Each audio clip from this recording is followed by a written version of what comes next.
Yo guys, welcome back to the channel. Another quick video here, some running footage of my Capra straight axle build.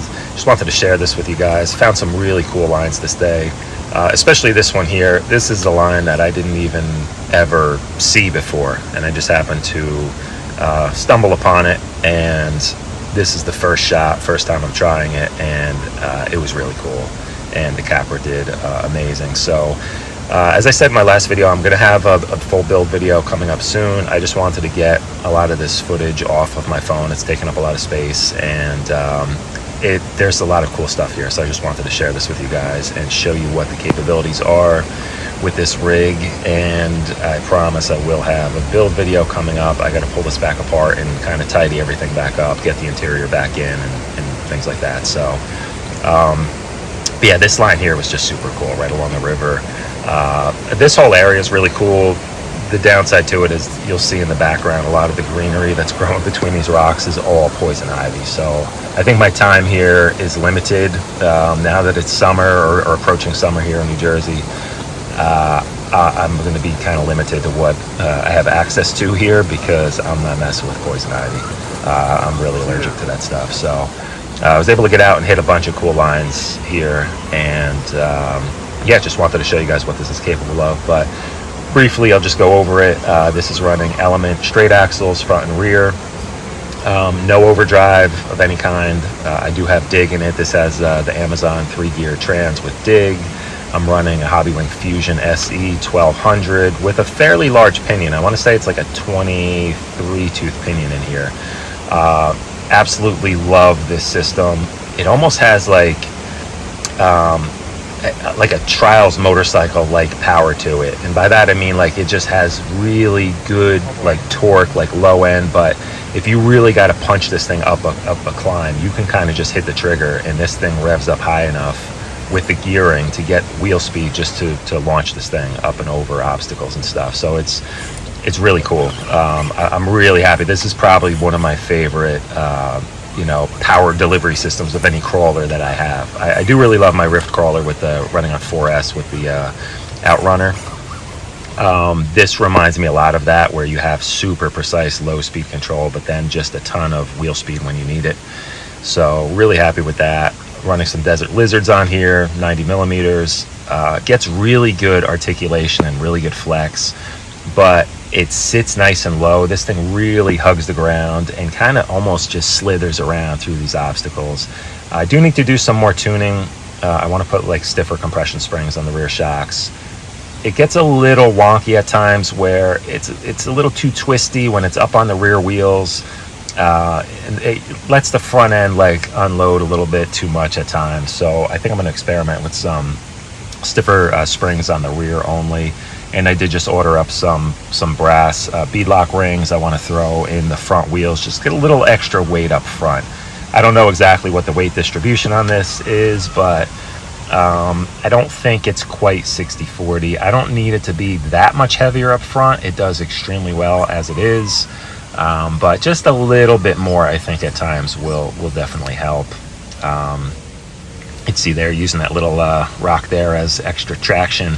This thing is just super positionable, maneuverable. Like you can really just kind of put this rig anywhere you want it, and you can just work at an obstacle, and it's just going to be really kind of friendly to drive. You know, it doesn't do anything odd. Like I did mention, the rear suspension at times will get a little twisty, but once you get used to it, you can kind of work around it. But everything else about this rig is just so controllable and so precise. It's really super fun to drive, and that's like my biggest kind of measuring stick for any build that I do, is just like how much do I enjoy driving it. Because I think like my 4-wheel steer build is maybe a little more capable than this, in areas, but I enjoy driving this more. There's something to this, just the way this thing moves and kind of snakes around, and the suspension, the articulation, just everything kind of comes together into a really complete package that is just really rewarding. It's really a rewarding driving experience. It's not perfect. You can see I'm making little mistakes here and there, flipping it over and stuff, but I'm just kind of pushing its limits and seeing what it can do. I don't have a lot of a lot of time on this rig yet. So, and again, this is like the first iteration of this. I haven't really messed with anything. I kind of threw everything together. I was kind of blown away by how well everything worked first shot. I got the links set up right. These are just Amazon like RC Lions links for an SCX 10.3. I believe the slightly longer wheelbase. I extended the rear by using some Traxxas E-Revo longer rod ends. So this is like a 13-inch wheelbase. Front, pretty much standard, but they did run the high clearance links up front too, but they are pretty much the same length as the Capras. So just the rear is extended, gives you a little bit more of an advantage situations like this where you're trying to get the front wheels up and over. And it doesn't really belly out too badly. What I like about the longer, these 90 mil shocks on here, is it really allows the wheels to drop back down and make contact with the ground better than like a shorter shock would. And you know, with the way the Desert Lizards work with the internal springs, you can kind of keep the ride height low, but you really don't lose. Like, look at that articulation there. Like that was like perfect timing there as I'm doing this voiceover.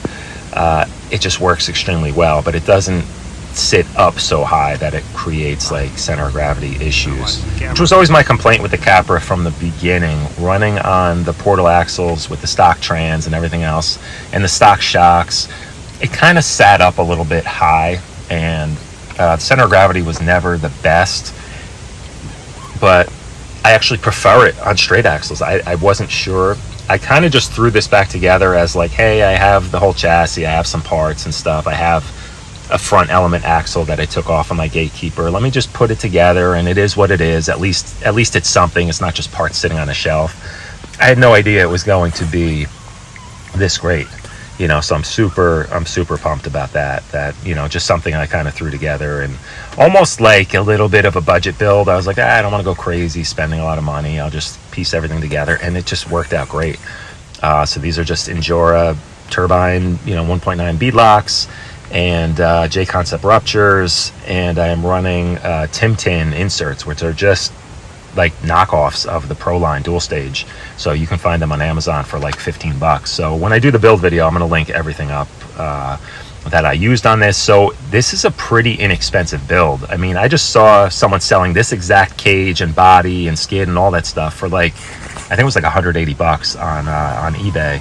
So if you were to do that and then build up some element axles, you can throw this thing together, you know, pretty affordably, as long as you don't go crazy with electronics and stuff. You know, I'm just using a Sasuke servo, the blue case off Amazon, 35 kg, the Pro model. So I really splurged on that. I think it was like an extra $5, but it does have a little more power and speed, I think, over the standard blue case servo. So I'm pretty happy with that, and it works great on this truck. You know, could I use a big expensive servo on this? Yeah, at times, but I'm not really comping with this. I'm just out having fun. So, you know, if it does start to get bound up, I can just take a different line, you know, so I'm not too hung up with that. I'd rather just run a cheaper servo and have more money left over for my other projects and stuff. But yeah, so I will have a build video coming up soon. I do have to pull this apart. You can see the wiring is really just thrown together. I just zip tied my receiver up high in the back just to have access to everything. I do want to put the interior back in, so I need to trim on the 3-gear trans. There is like the whole plate that the spur cover attaches to sticks up a little too high to fit the interior in, so I'm just going to trim that off. I'm not going to run a spur cover. Luckily the spur will actually clear the interior on this, or it seems like it at least. So I think I can get everything back together. Even with the dig sitting where it is, I think the interior is not going to be an issue. So I like having an interior with driver figures. That's just me. I like it to be, I don't need to go crazy full scale with actual like really detailed interior and a you know, posable little driver figure and stuff. I don't need to go that crazy, but I don't like seeing all the wires and electronics. It kind of takes away from it for me. So I do plan on getting that back in there and just kind of making everything look nice and neat, and also getting all the wiring and the receiver, everything down low is going to help a little bit with center of gravity and stuff. I'm running the rear shocks inverted just to get a lot of that weight sitting down low. The front ones I could not run inverted just because of the way that the behind the axle steering works with the element axles, it was hitting into the body of the shock, and there was really no way to work around that. So I had to run the front the normal right side up in order to mount them up, but not a big deal. The thing just works so well that I have no complaints. You can see here, just getting into weird things like that. And that's one thing with an open wheel, buggy design like this, is with the wheels sticking out, you can really put it in really tight places where, your tires are gripping on like rocks on the bottom and the top, or bottom on one side, top on the other, and the rig just does really weird stuff at times. You get into these jams and all of a sudden the thing starts going backwards because you're getting traction on the top of the tire instead of the bottom. It's kind of strange at times, but sometimes rigs with full bodies on it, you can kind of just use the body to position it, like the body up against a rock or a slider on the rock, and it'll kind of just act normal, where the open wheel design gets crazy at times. But it's super fun. I prefer this style of vehicle at times, just because in really rocky, almost bouldery, rooty stuff like this, you can really get it into some like tighter positions on obstacles. This here is a little kind of bonus section I went and did it's a little bit of ways from the river, just further upstream. In this line in particular, I've tried multiple times with lots of different rigs, and it doesn't look like much, but it's kind of off camber, it's steeper than it looks, and you have all these little kind of like craggy rock sections, and they always just seem to be in the wrong place to get traction. So it's just a super difficult climb. I've never had good luck with it, and you'll see here in a minute that I'm able to get it with this truck. And for a truck that I literally put together once and guessed at a lot of stuff, I was like, oh, I'll try this link, I'll try this shock fluid, I'll try this spring, and and I haven't gone back and retuned anything, and this thing's already able to do things that I haven't been able to do with other trucks. It's really impressive. And again, I didn't think it was going to be this good, which is why I'm like excited and putting out a bunch of videos on this, because I'm like, man, if you want to build up something that is a super fun and just rewarding rig to drive, and you can do this pretty cheap. Like I said, if you find like a roller or a slider, you don't need the axles. All you really need is the chassis, the body. You don't even need the skid or trans. You can do, this has a Vader skid on it. I should have mentioned that earlier. It does have a Vader flat skid with the Vader 3-gear adapter, so it's pretty much just a bolt together thing. I did not have to do any real customization to this. I did trim down the axles. These are SCX 10.3 Gladiator axles. I just bought them off of Jenny's RC just to have a longer axle that I can then trim down to size.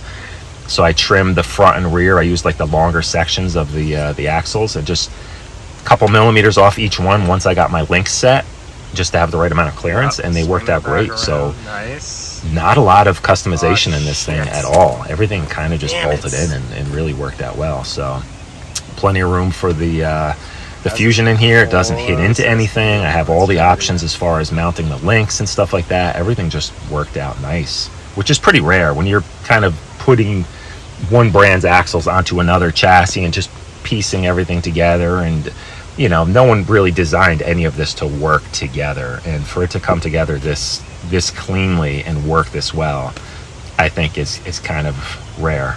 So yeah, definitely stay tuned, and I'll do a breakdown of this once I take the thing apart, and I'll show you everything I got going on inside. But like I said, it was an easy build. Anyone can do this. You can just order the same parts and slap this thing together, and you're gonna have a really great rig. So and you could find stuff relatively cheap. If you find someone selling some Element axles, you can grab those. But even that, the Element axles are not super expensive compared to a lot of things that are out there. So